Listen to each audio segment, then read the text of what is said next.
नमस्कार. जर गर्भनलिका बंद असेल आणि जर का बाळ राहत नसेल तर नेमकं काय करावे हा सर्व प्रश्न असतो. तर जरूर आपण याच्याबद्दल माहिती जाणून घेऊया. Subscribe to our YouTube channel and press the bell icon so that you don't miss any important updates related to infertility. नमस्कार. जर गर्भनलिका बंद असेल आणि जर का बाळ राहत नसेल तर नेमकं काय करावे हा सर्व प्रश्न असतो. तर जरूर आपण याच्याबद्दल माहिती जाणून घेऊया. तर नमस्कार. माझे नाव डॉक्टर संतोष शिवाजी डाफळे. मी इंदिरा IVF कोल्हापूरमध्ये ॲज अ सेंटर हेड आहे.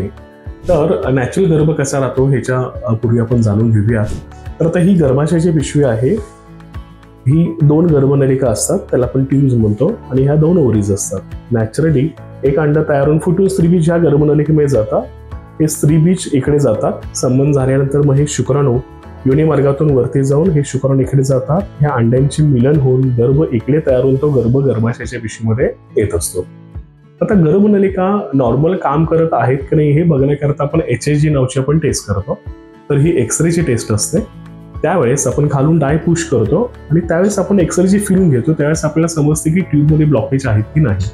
तर ब्लॉकेज हे 3 लेवल असतात. सर्वात पहिली जी लेवल आहे त्याला आपण प्रॉक्सिमल एंड म्हणतो, म्हणजे ज्या ठिकाणी गर्भनलिका गर्भाशयाच्या पिशवीपासून तयार होतो तो एंड. मिडल पार्ट त्या ठिकाणी कधी कधी ब्लॉक असतो आणि डिस्टल एंड.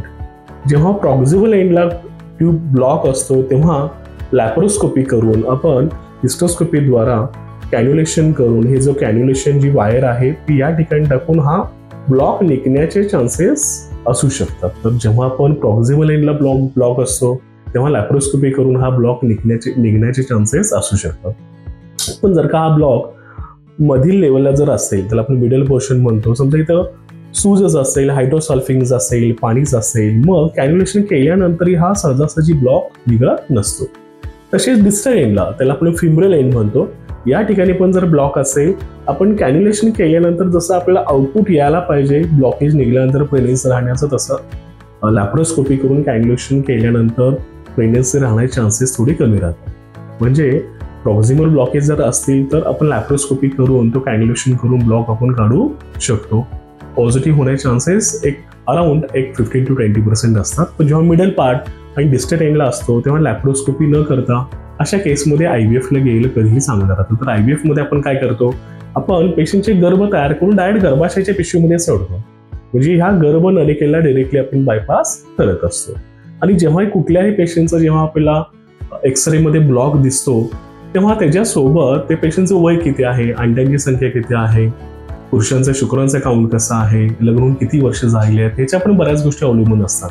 तर समजा लग्न होऊन जर 1-2-3 वर्ष झाले असतील आणि ट्युबल जर ब्लॉक असेल तर अशा केसमध्ये आपण लॅप्रोस्कोपी करून प्रॉक्सिमल जर ट्युबल ब्लॉक जर असेल तर कॅन्युलेशन काढून तो आपण ब्लॉक काढण्याचा आपण प्रयत्न करू शकतो.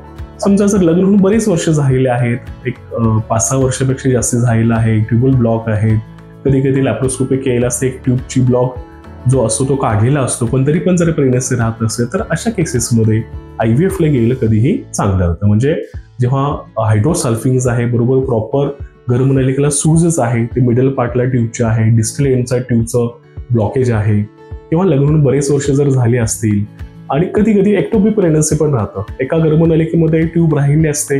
गर्भनलिकेमध्ये जेव्हा ट्यूब राहतो तेव्हा आपण काय करतो, ही जी ट्यूब आहे ते आपण काढून टाकतो किंवा इथे थोडं इन्सिजन घेऊन हा पार्ट आपण काढतो असं. पण ते पूर्वीसारखी गर्भनलिका काम करत आहे की ते आपल्याला माहिती नसतं. म्हणजे जर एक्टोपिक प्रेग्नन्सी एकदा राहिली असेल आणि ज्या पेशंट दुसरी ट्यूब नॉर्मल असेल करून तरी पण जर का त्यांना प्रेग्नन्सी राहत नसेल, लॅप्रोस्कोपी केली असेल, एक ट्यूब बंद आहे, एक ट्यूब ओपन आहे आणि तरी पण अशा जोडप्यांना जर राहत नसेल तर अशा सर्व जोडप्यांनी IVFला गेले कधीही चांगलं राहतं. थँक्यू.